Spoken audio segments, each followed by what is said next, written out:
Welcome back to Contractors Corner. Jay, we've talked a lot about managing teams, like internal teams, but sub Hmm. crews are a totally different Oh, ballgame, man. yeah. Yeah, absolutely. Like I can give you a whole bunch of problems I've had in the past with sub crews. Like they're just completely different. Their motivations are totally different. Their hours are different. The Hmm. politics are different.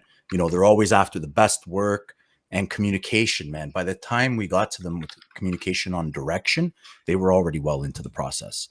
Like, Hmm. talk to me about this. Yeah. So, I mean, first things first is, from my experience, is that you can't treat a subcontractor like an employee. Obviously, that would be the wrong move. You have to treat them more like business partners, right? So I find that, the more organized you are, and the more pre-planned you are. So putting subcontractors in jobs where, or in situations where, they're being stopped, like just like you would treat your business or want to be treated, right? Yeah. You have to really think ahead. And again, it's planning. It's all planning. If you have a very good subcontractor, again, they're going to have a lot more speed. They're going to move through things quicker. They're going to need more quality controls inspections in my business anyways, is that you have to stay on top of them and correct them. But ultimately, if you look for how do I create a win-win where my business is winning and the subcontractor is winning, it's pretty cut and dry, and it can be very, very good for a business, but it also can go very, very bad, right? So I think a lot of guys that have normally had hourly guys, when they move to subs, it's a huge shock. It's a huge difference in production, and it brings out all of the deficiencies they have in their business, right? The other thing is, again, I find a lot of general contractors, builders, stuff like that, they misuse their trades and they get a bad reputation very quickly, Mm-hmm. right?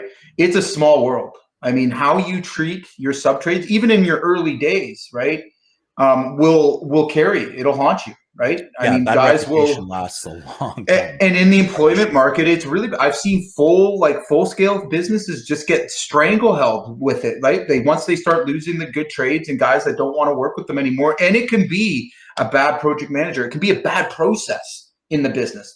I mean, again, one of the things that we're always looking at is, how efficient do we make it to work for us? So, like, are we pre-planned? Like, our balances and controls, having simple things like, hey, did we go do a pre-job inspection, make sure that everything was cleared before we sent the sub, right?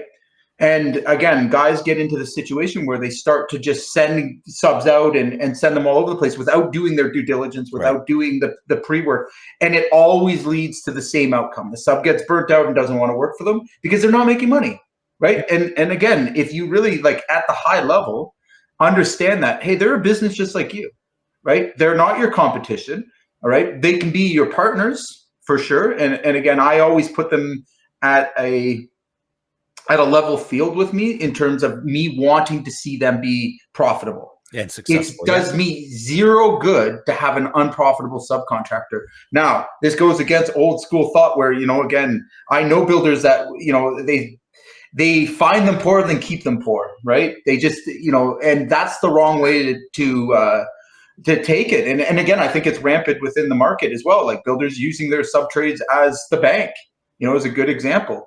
And again, it ruins their reputation. Like they may get away with it now when things are a little bit slow, but like when things get busy, those subs disappear. They go do their own stuff, right? So Yeah, they're that always going to find a problem. destabilizes. Yeah. That's right. Yeah. So I've always found, that there's a good, healthy balance between your in-house staff team and, having a decent set of subcontractors. And one thing that I've learned over the years is don't think it's a forever thing with the sub. Always assume you have a 3 to 6 month window of good, efficient work, and be quick to fire with them, right? Be quick not to hire them back for jobs when things go wrong, right? I mean, that's your, you get to take that on, and that's a privilege of hiring a subcontractor. You are paying a little bit more, but again, as things start to slip with subs, that's where you have to draw a line, and you have to again create separation, and have other subs ready to go. Like it's a game, right? You can't fully rely on one sub, and I've seen that happen many times. I've made the mistake where you put all your eggs in one basket, and then something happens on that crew, and then you're up the creek. So I've always for a very long time, it doesn't matter how much work I get, not one guy's getting it all, right? I'm spreading that evenly, and then I'm holding the subs accountable the exact same way. It's the same, same system for everyone. There's no favoritism. There's no politics. There's no, ways to get in the back door. Like, it's very cut and dry, and it's based on performance. It's data driven. It's metrics driven. And that's got to be, I think as we start to progress further as contractors, we're going to see more and more data driven, performance based things, because for so long, I would say builders, like, they don't keep track of that data. They don't know, and they build it on relationships. Well, I've certainly made that mistake. And what you find is as time goes on, performance drops and profits drop. And, all of a sudden, things come back. And the more that you've relied on the relationship, the worse the actual metrics are. Yeah, that goes both sense. ways too. No, absolutely. Yep. Like, even the contractor relying on you too much for work. Right. And then, you see the desperation, you see things shift. I don't know if you've experienced this, but I have, where you have, your internal crew and your sub crews on one same project, and you're trying to work them under the same structure. It just doesn't. No, man, it's oil and water. It's so much friction. Like, what do you do? Well, it's two different mindsets, right? So, I mean, again, I've always had the, and it might be different for different companies, but like, our in-house staff aren't as fast as our subs, but I don't have to go back to their jobs. I don't have to, hold them accountable to, certain things that have been policy. And here's the thing, subs disappear when things get busy. All right. Even the best of them do. They find their own work. They do their own thing. So I always look at it from stability and risk. All right. So if I didn't have an in-house team, even though I might pay a bit more, there's a couple of benefits to it, right? So the benefit one is obviously representation, right? I mean, I have, marketing, marketing pieces rolling around in every neighborhood with trucks and everything else. That looks good on the company, and going to, certain situations, you want to be branded and have that image. Yeah. But then on the other side, we do work with, some builders and stuff where speed is more about it, right? So we've gotten into the habit of using finesse, right? We want to finesse with the subcontractors, making sure that job by job, it's the right fit for them, it's the right fit for us. There's a win-win to be had. I'm not obligated to treat them like employees. So just like, again, you get burned enough times and you realize that, like, hey, you know what? There shouldn't be loyalty here. All right. They're not my employees. And I know it's opposite to popular thought or belief, but here's the thing. You're a risk manager, right? So if you put all of your trust into one subcontractor for this particular type of work, all right, over time, no matter what, like, you're going to have some sort of issues come up or come through. Yeah, you're giving up too much leverage, for sure. Right, and you're just getting over leveraged. So, again, there's healthy competition, and you can create that. And having 2 or 3, subs that can, perform the work is a good thing. And you don't be unfair with them. You give everyone the same deal. There's no, like I said, you keep the favoritism, the politics away from it, and you can run a very successful thing. It works for them. It works for you, right? Where I find a lot of our clients, especially, like they've got it in their head, like they have to take care of the subs, and in a certain way, like, yeah, like certain conditions, like it's like, I want to walk a fine line here when I'm saying, like, I have subs that we definitely carried through the winter and we've taken care of, but like, again, at the end of the day, like, if push came to shove, if I was going to take in-house or the sub, I'm going to keep my in-house, right? Like, for sure. You know what I mean? And then on top of that, even if the sub scored 100 on every fucking project that they did for me, I still have 3 in my pocket at all times, right? Like, I'll continue to go with it because I know it's not a forever thing, right? And it doesn't matter. Yeah. Well, yeah. And you don't want it to be where, you're over dependent or they're over dependent on you, right? So again, keeping that line where, we're looking for win-wins. If every transaction that we did together, you deliver what you promised and I deliver what I promised, then we'll always be able to work together. That's the way that we really look at it, as a transactional relationship.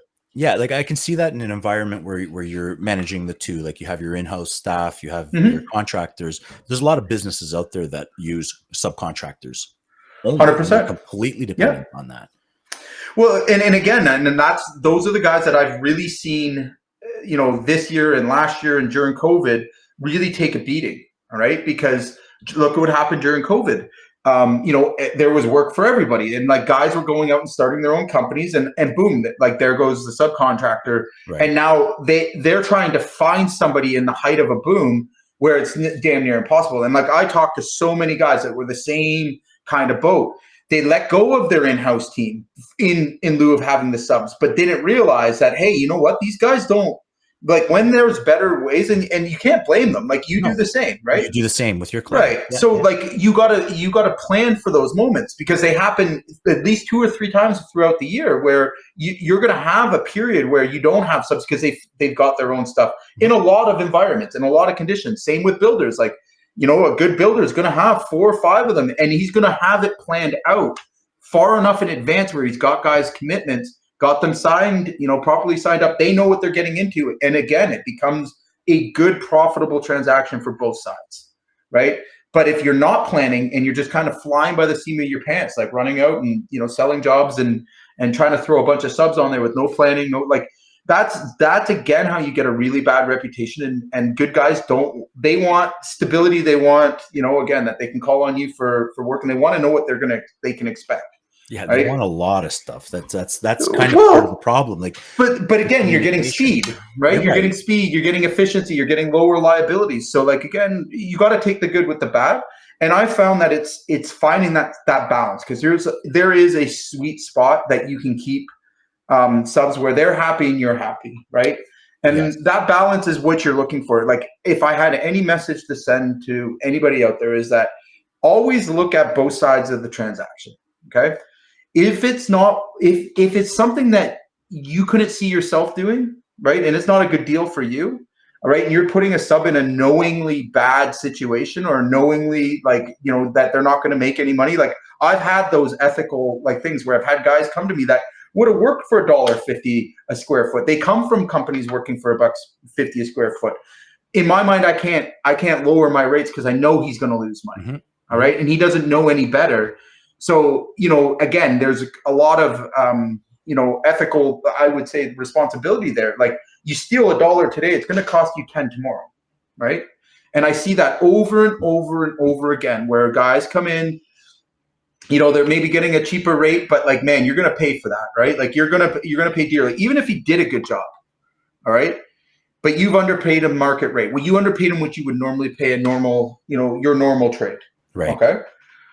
Who's that on, right? And eventually, again, right. So, and I see builders that, like, I've talked to a few builders that, like, they'll drop their normal, like, regular trade guy, all right, for this, next guy for 25-30 cents a square foot. It's like, yeah, but now you've sacrificed something there, right? And at the end of the day, like I said, if you're known for being fair, you can be tough, all right? But if you're not fair, you can't be tough. Look, these guys get what you get, worth, but they know what the job's worth. They know, for sure. And we've all been subcontractors. Like, I don't care who you are. We all at one point or another. Exactly. So at the end of the day, it's easy to look back and reflect on where their mentality is, right? But you know who good companies are and bad companies are, right? And it's usually how organized they are. That's what I've come to the conclusion of, and that's what we strive to do. Is that, again, like I said, the planning part, making sure that you're getting them in and out, making sure that you've, set them up to be successful on your jobs will get them coming back for more and more. And then that's where, again, being clear about your boundaries, not, changing the rules, and messing with the pricing and stuff on this job and that job. Like, that's where I've really found that sweet spot for myself in our business is, that's the healthy balance. And, you keep a hands off. I'm not trying to be friends. I'm not trying to, we want a good, healthy relationship between ourselves and our trades. And again, I know what they want. There's still a data-driven element to it, in that we track everything. We track, every complaint. We track customer satisfaction rates. We track, quality control measurements. We look at it from those numbers. It doesn't matter. And it is from years of having the same problems where, you try to build a relationship with them, thinking that they're going to take care of you. All right. But in the same time, you're setting yourself up, right? That, assume that it's going to start to fade over time. Just assume, like everything does, right? Yeah. So you have to make sure that every job is exactly what you want. And the more that you can be tough on them and hold them accountable, the better the end game will be, right? And you might end up getting that long-term relationship. But I just see too many guys just, burning subs left and right. Like, it's bad for business. It's bad for the industry. Yeah, speaking of like bad for business, I know a lot of contractors. I mean, I've been there too. Kind of struggle with the concern, especially smaller contractors. The concern of sub trades, potentially making them look stupid in front of clients, taking clients, like Yeah, and I mean, controlling again, those kind of risks. yeah, so like that's all optics, right? So like if you allow that and your business isn't set up to be in control of their projects, you've got bigger problems, right? So like I can safely say that no sub has taken work from us. Because of the way that we market, and we're honest with our customer. If we're using a sub, we're letting them know we're using a sub. That's fair. And again, we keep them accountable. We don't have them bringing their own material. Like we supply all the material, right? Like we're there when they're there. Like we do our due diligence, and we don't have problems. Okay. We also, again, we check everything. If there's a problem, it's getting fixed. Like we're not letting them slide on it. Like there's procedures and everything they have to do for billing. And like once they get through that first job with us, like after that, it's pretty easy for them. And that's where, again, it becomes an easy transactional relationship. And I don't depend on them. Like if they leave tomorrow, oh, well, okay. We've got 3 or 4 or 5 that we work with, and we're only looking to the next job. Yeah. Right. We're not trying to get ahead of ourselves or, expect more, because that's how you set yourself up. Right. And that's where, again, after COVID, we really seen the power of that, of having a healthy balance all the way through and having consistency in our production. Right. Yeah, I think you nailed it in the beginning about treating them like a business. Like that. Absolutely. That's just the mentality that kind of shifts everything, changes the process, and you treat them no differently than you would treat a client. Right. That's right. And And again, you set systems up just like you want to serve your client. Like, again, you make it easy for them to get paid. You make it easy for them to submit their pays. You make it easy to have work orders, to have clarity, to have, again, we make it so that it's easy for them to come and work for us. All right. And we want them to be successful. All right. We want them to get in and out on our jobs. That's the whole point of using a sub. Yeah, that's okay. True. Right. So, but how many, you've been a subcontractor before, how many times have you been sent to jobs where like things aren't ready? No one's checked. Like, that's what I mean? The biggest nightmare. And that's what I mean. Right. Like you got to be on your toes with subs because they don't have the same type of tolerance that your internal staff will. If Well, material's not there and they have to wait 2 hours, they're gone. See you later. That's right. Well, they got other things to do because you're asking for their time for free. Exactly. Right? And time isn't a product. Like it's not something that you could put back on the shelf and sell later on. Like that is their product. That's right. Very temperamental about their time. And again, I see the other side. I'll finish up with this, is that, setting your sub up for disaster is something like this. Hey, I'll give you a roofing example. A guy that does shingles and then asking them to do a metal roof. Not that I've done it. Right. Where you take somebody and just because they're saying, yeah, and then you put them in it knowing that they're not going to be successful or without training. Like I see that all the time, like asking the carpenters if they can, put on the drywall. Like it's just not, we see that pretty consistently with guys. And I get it. Like we're in labor crunches and like there's somebody there willing to do it, but don't do that. Right. Like, again, keep your trades to a specialty. And you don't want your sub trades learning how to do these things on your job sites. Right? I'm smiling because it brings up some traumatic experience. For sure, right? Did you take on some work you shouldn't? No, but we had somebody do that and completely destroy a building of 12 floors. By the time we caught it, he was 12 floors ahead. How? And we're talking 10 years. Well, he was a leveling guy. He took on a different trade. And we set him up for it, and he was overconfident. Let's put it that way. He was just way overconfident. And, at the end of the day, it was our fault, but that's a whole thing, which makes me think that we might be glazing over this topic a little bit. So I'm dying to hear what our members have. Like, there's got to be a bunch of experiences that we can comment on. I can tell you about one member that, again, like hired the flooring guy to do roofing.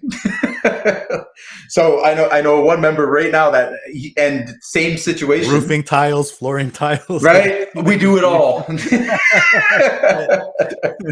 gotta have. Right? I gotta hear all of your stories. Anybody out there that has something to share, please do it in For the sure. comments, because this is one that I think we're gonna do a take two on this one. Mhm. It's that hot of a topic. Yeah, I think that, you know, again, the principles are pretty straightforward. Treat subcontractors like a business, like a partner.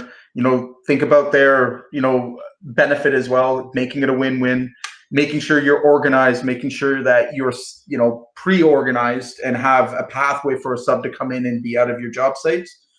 You know, we talked a little bit about optics, you know, how you make it look and how you present it by using subs, and, you know, how to look at the relationship, right? So again, you know, no different than dealing with your suppliers or anybody else. Like, there's still relationships and they're important, all right? But the more emphasis has to be put on the performance versus the person to person interaction. Because, you know, I've seen too many times and fallen for it myself where, you know, you really trust somebody, all of a sudden, you know, you find out very quickly that, you know, the work isn't there and the signs were all in front of you. Your Yeah. mind allowed you to oversee that because you were busy.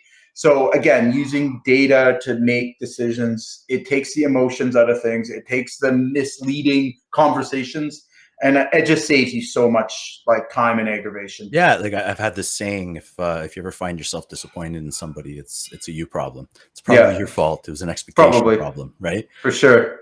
All right, Jay, let's Yeah. finish it up here. We'll do this again soon. All right. Thanks. Take care.